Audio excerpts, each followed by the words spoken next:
giọt pakai lenggam ngana tingin ha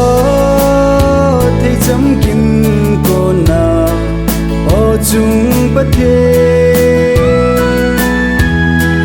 in lại không vui không khô chul thấy bon tê upa min thấy kalona vang phazola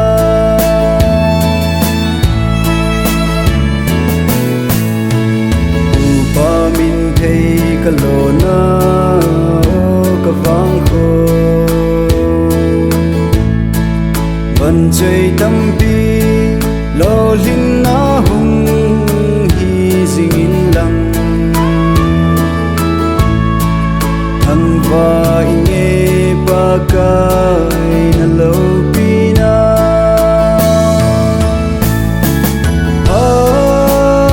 thấy chấm kim cô na ô chung bất thế in lại không vui không khô chul thấy bon tê upa min thấy kalona vang phazola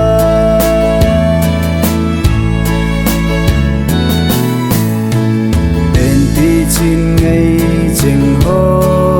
hung ki kho mun pakai mai chang building in hung kal song Krista lingam adi tông khom tao tê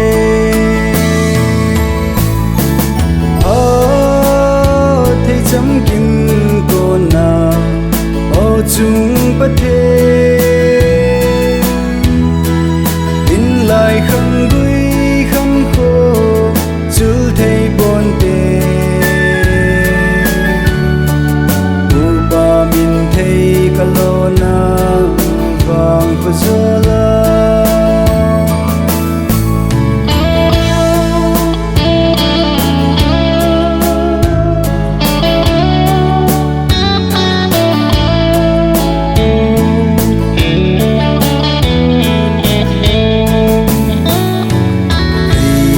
pakai joy an che o hite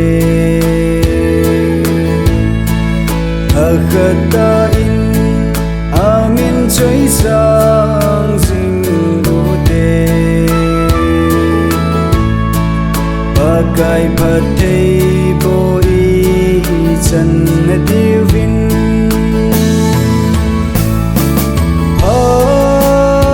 thấy chấm kim cô na ô chung bất thế in lại không vui không khô chul thấy bon tê